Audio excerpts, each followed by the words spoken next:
Oi gente, tudo bem com vocês? Vou tentar ser rápido nesse vídeo. É porque eu assisti Mães Só Há Uma, né? Direção de Ana Muliart, né? Eu acho que é Ana Muliart, troço assim, eu não sei pronunciar o nome da diretora. E eu não queria ficar falando do filme em si, né, e resenhar. Eu queria mais comentar os pensamentos que eu tive depois de assistir o filme. O filme conta a história de um cara, né, de 17 anos que ele descobre que ele foi roubado na maternidade. E aí a vida dele vira de cabeça para baixo, porque vem os pais biológicos, né, e querem ficar com ele, a irmãzinha que ele tem, né, porque ele tem uma irmãzinha e a irmãzinha também descobre que não é filha da mãe, né, porque ele no início, desde cedo, ele sabia que ele era adotado, mas a mãe contava que ele foi adotado, mas na verdade ele foi roubado na maternidade, né? Então ele tinha uma irmãzinha que também foi roubada na maternidade, enfim. Então a vida dele vira de cabeça para baixo.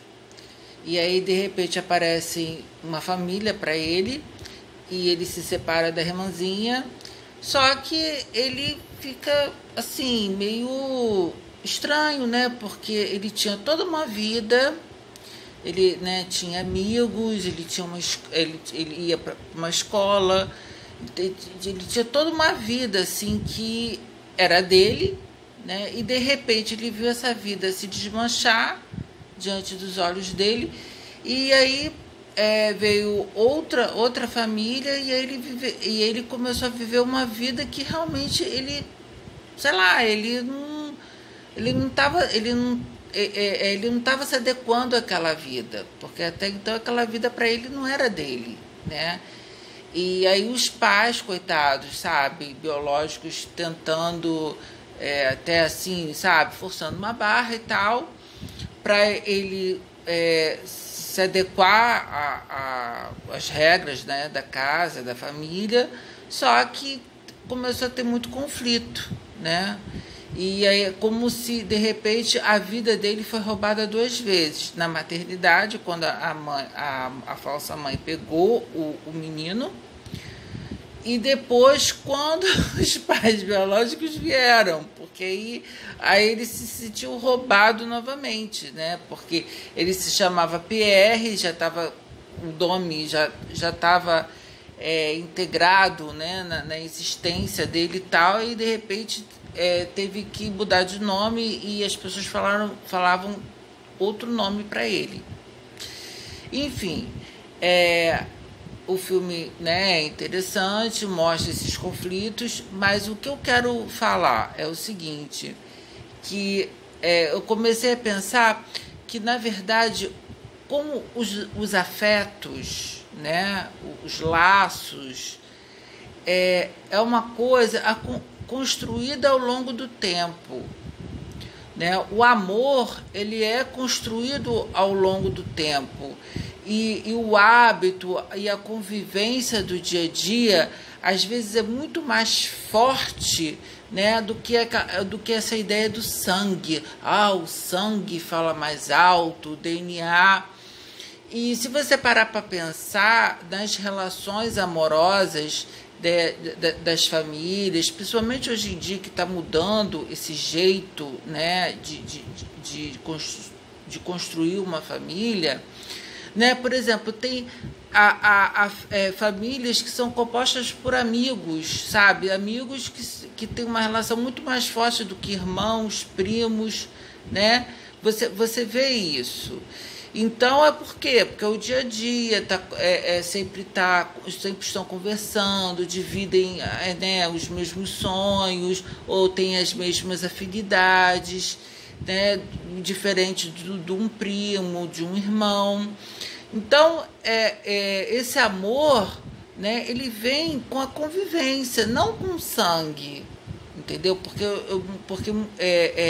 Eu muitas vezes eu sempre escutei isso, né, desse amor paternal, esse amor maternal que é assim, que vem de repente, que é uma coisa já dada. E aí você percebe que na verdade é uma coisa construída ao longo do tempo, né? Com o hábito. Por exemplo, eu acho que eu e minha mãe, né, tivemos uma relação muito mais forte com a convivência ao longo do tempo, né? Principalmente com os embates, né? Quando de uma certa maneira eu fui aquém, né? Minha mãe pensou que eu ia ser de um jeito, mas aí eu fui sendo de outro, os conflitos, e apesar disso a gente se uniu cada vez mais, apesar das diferenças, a gente se uniu cada vez mais, né? E, por exemplo, ela faleceu há 6 anos e ainda ela está muito presente na minha vida, ainda penso muito nela. Por quê? Porque foi um processo, sabe, longo, né, do dia a dia, sabe, os esporros, depois, né, e ela sempre falava isso, eu me lembro, né, olha, você está errado, eu não concordo com você, mas eu vou te apoiar. E isso sempre, né, foi falado para mim e poxa, eu acho isso bacana, né? Porque isso mostra que é um amor incondicional, né? Que a pessoa a pessoa discorda, a pessoa critica, mas, poxa, não deixa de lado. Ajuda, né, da maneira que pode. Então, é isso que eu queria falar sobre essa questão do amor como uma coisa construída ao longo do tempo, né? Não uma coisa dada, que de repente o amor surge.